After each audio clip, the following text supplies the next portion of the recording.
오늘 우리가 함께 읽은 말씀, 무리를 걸어서 갈릴리 호수 작은 배에서 바람과 파도로 인해서 고난당하고 있는 제자들을 향해서 걸어가시는 예수님, 그 예수님을 보고 제자들이 또 겪게 되는 신앙의 경험, 그 내용을 담고 있습니다.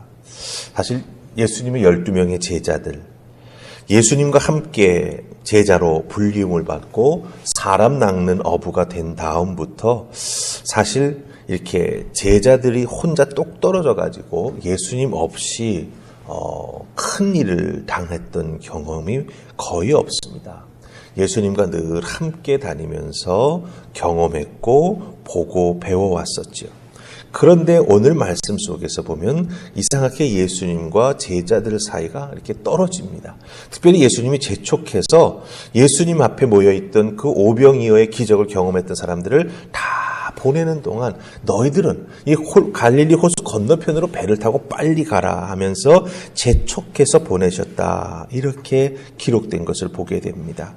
예수님이 이 갈릴리 호수에서 제자들이 어려움을 당할 것을 미리 아시고 의도적으로 예수님을 보냈다. 예수님이 제자들을 보냈다 보기에는 어려운 부분이 있지만 하여간 예수님이 제자들과 이렇게 떨어지게 되면서 제자들이 겪게 되는 어려움이 오늘 말씀 속에 나온다라고 하는 것이지요.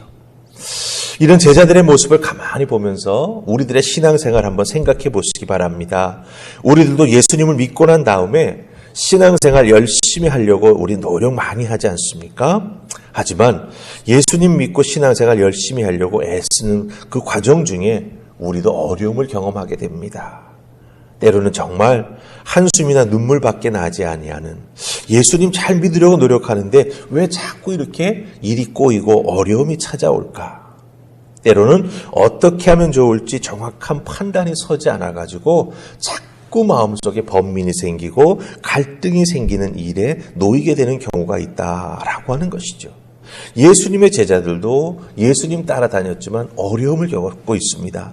예수님 믿는다고 우리들 열심을 내지만 우리들도 신앙생활과 삶 속에 어려움이 찾아온다라고 하는 거죠.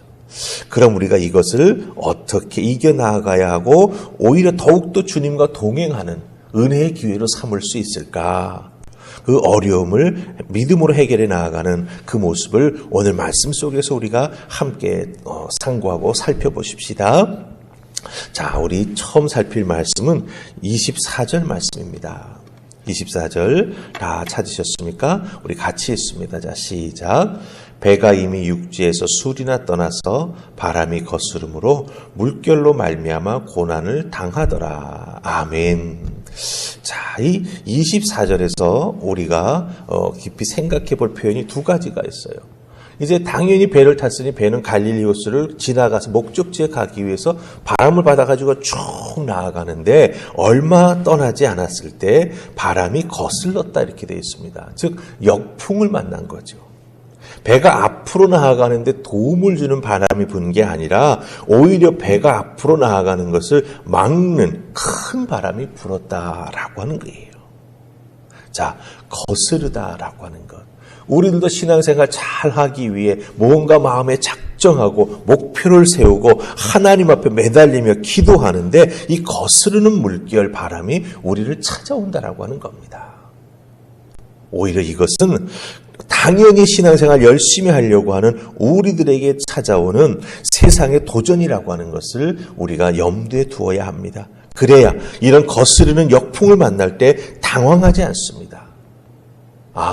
내가 하나님 잘 믿으려고 하니까 세상이 나를 가만두지 않는구나.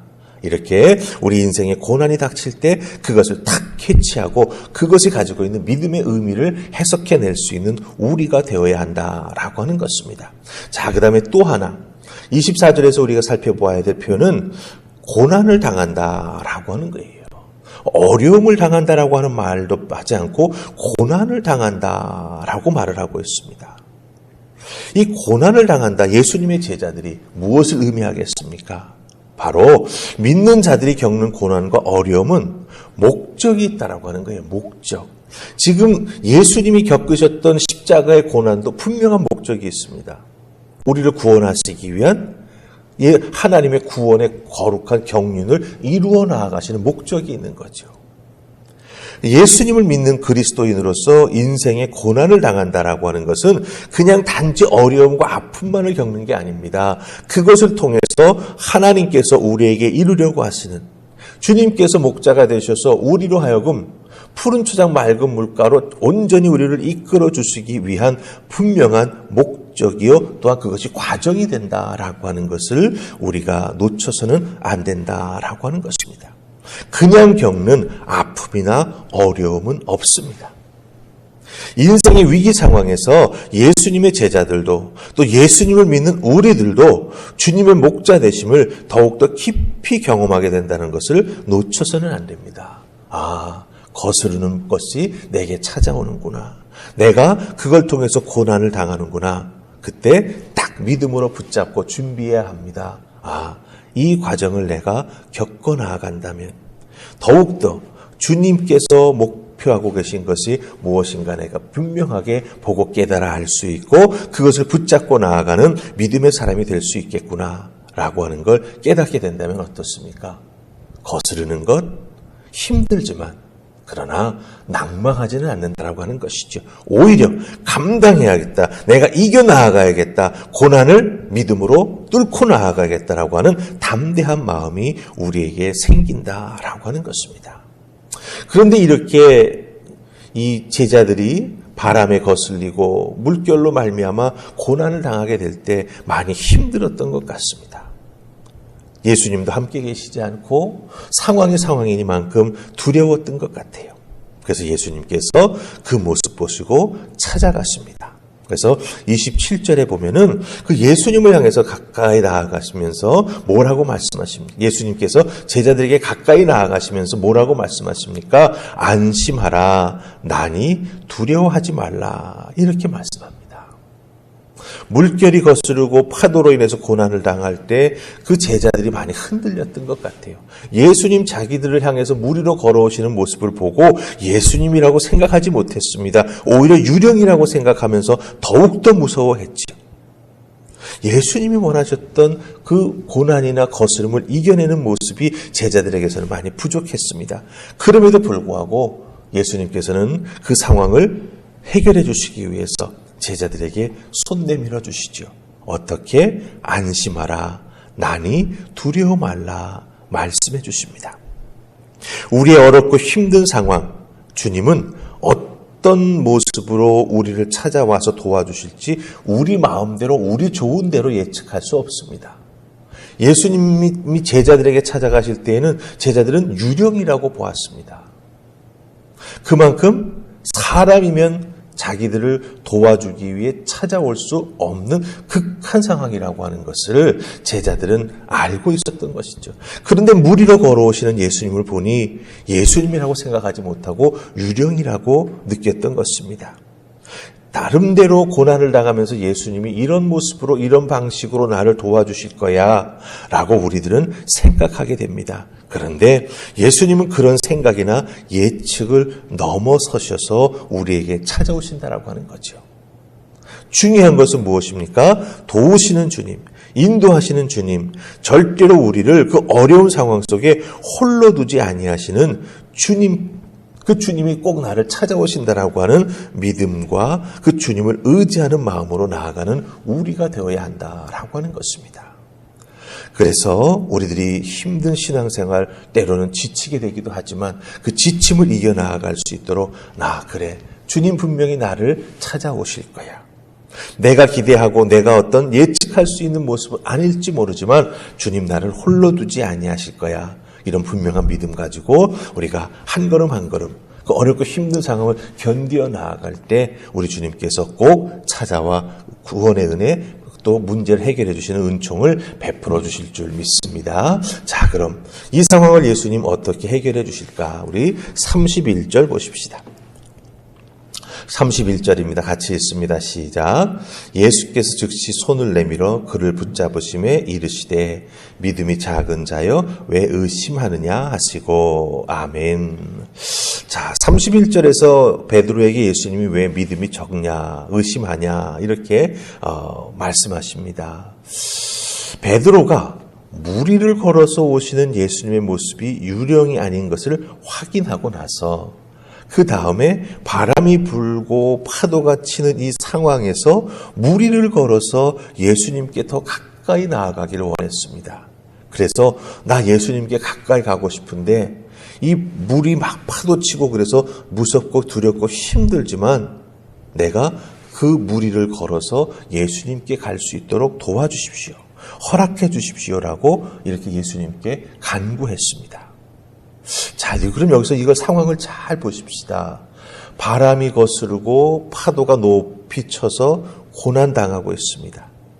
그런데 그 어렵고 힘든 상황을 베드로는 어떻게 극복하기를 원하는 거예요? 더욱더 깊은 은혜의 체험, 믿음의 체험을 통해서 이 어렵고 힘든 상황을 믿음으로 이겨나가기를 간절히 원했던 것이죠. 그래서 예수님께 이 파도치는 물결 위를 나도 주님처럼 걸어서 주님께 나아가기를 원합니다라고 주님께 그렇게 할 수 있도록 도와달라고 요청했던 것을 보게 됩니다. 예, 맞습니다. 어렵고 힘든 상황 우리에게 주어질 때 우리는 거꾸로 그와 같은 때에 주님의 큰 은혜를 더욱더 우리가 체험하기를 사모합니다. 단순히 문제 회복에서 끝나는 것이 아니라 그 문제 회복의 과정을 통해서 주님께서 얼마나 나를 사랑하고 계시는지, 주님께서 얼마나 큰 은혜로 준비하고 예비하셔서 내가 손 내밀어 주님의 이름을 부르면서 나 좀 도와주세요라고 외치기를 기다리고 계셨는지 우리가 체험하는 그런 은혜의 과정이 되어야 한다라고 하는 것이죠. 베드로가 그렇게 했습니다. 그래서 예수님이 걸어오라 하시니까 그 큰 파도 치는 그 호수 위에다가 턱 자기의 발을 내딛습니다. 성경의 표현을 보면 몇 발자국 걸은 것 같아요. 예수께로 가다가 갑자기 빠지게 됩니다. 무서워서 빠지게 되고 그 모습을 보고 예수님 손 내밀어 건져주시면서 베드로에게 31절에서 뭐라고 말하셨습니까? 믿음이 작은 자여 왜 의심하느냐라고 말씀하셨어요. 자, 그렇다고 한다면 여러분들 이렇게 믿음, 간절하게 큰 은혜를 사모하려고 하는 그 간절한 우리의 소망이 열매 맺으려고 한다면 어떻게 해야 됩니까? 주님께 기도로 요청하고 요구하는 것 거기까지는 다 좋습니다. 그러나 베드로처럼 의심하면 안 됩니다. 요청하고 간구했다고 갑자기 모든 상황이 촥 바뀌는 게 아닌 거죠. 그 파도치는 상황 속에서 자기의 발로 변치 않는 믿음 가지고 주님께 걸어가야 된다라고 하는 거예요. 그러니까 베드로처럼 의심하면 결국 그 은혜, 깊은 주님의 은총 온전하게 다 체험하지 못하게 된다라고 하는 겁니다. 특별히 이 의심하다라고 하는 단어는요, 두 가지, 이 마음속에 딱 한 가지만 서면 좋은데 두 가지가 막 섞여버리는 거예요. 말하자면 믿음과 의심, 담대함과 두려움, 이런 것들이 내가 해야지, 기도해야지, 이루어야지라고 딱 하지만 그 기도하고 나서 돌아서서 또 삶으로 현장에 돌아가면 어떻습니까? 어렵고 힘든 부분들이 보이거든요. 그러니까 기도했던 것에 응답받을 것을 확신하고 갔지만 또 의심이 생기는 거예요. 담대함으로 기도했지만 또 현실로 돌아가면 두려움이 생기는 거예요. 이런 것들이 혼재해서 뒤섞여 가지고 제대로 결정하지 못하고 망설이는 것이 바로 이 의심하다라고 하는 단어가 가지고 있는 뜻입니다. 의심하다라고 하는 것은 전혀 믿지 못하는 상황이 아니에요. 믿음과 불신, 담대함과 두려움이 막 섞여가지고 이것 했다 저것 했다 마음이 갈팡질팡하는 것, 그게 바로 의심하는 상황입니다. 우리들도 기도하면서 은혜 사모하고 응답해 주실 것 100% 믿는다고 막 하지만 어떻습니까? 때로는 의심이 되기도 하고 또 기다리고 있는데 빨리 응답되지 아니하면 때로는 지치기도 한다라고 하는 거죠.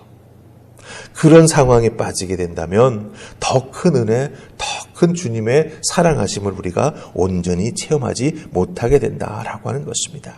그래서 예수님은 베드로에게 왜 의심하느냐라고 물으셨어요. 이것은 무엇을 의미합니까? 너 왜 나한테 오겠다라고 말하면서 나만 바라보고 오면 되는데 왜 자꾸 바람이나 파도의 마음이 빼앗기느냐? 그것을 말하시는 거예요. 믿음이 적은 자라고 예수님에게 한마디 하시죠. 이 적은이라고 하는 건 초점이 흐려지는 것입니다. 그러니까 이게 다 연결이 되어 있어요. 의심, 괜히 의심하는 게 아니죠.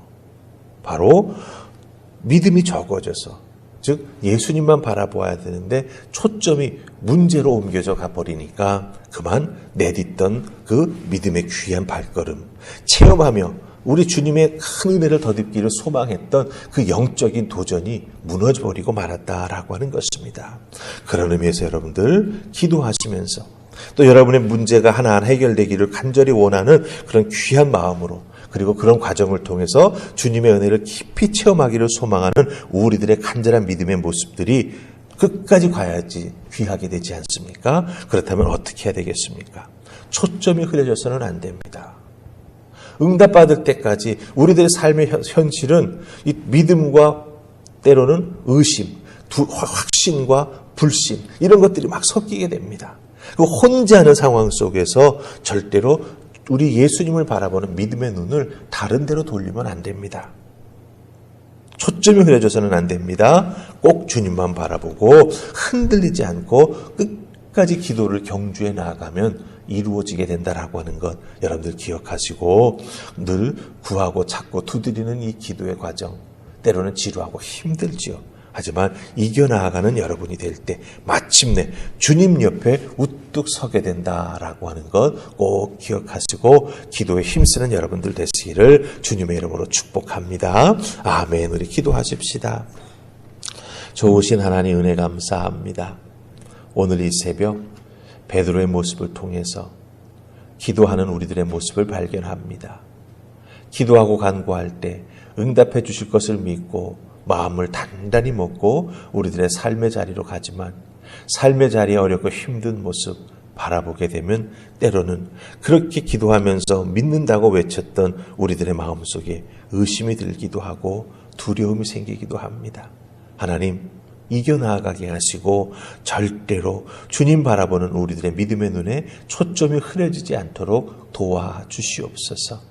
그리하여 기도의 응답, 주님께서 도우시는 놀라운 은총, 그것을 통하여 더욱더 깊은 믿음의 체험을 통하여 주님 앞에 온전히 세워져 나아가는 우리들 될 수 있도록 도와주시옵소서.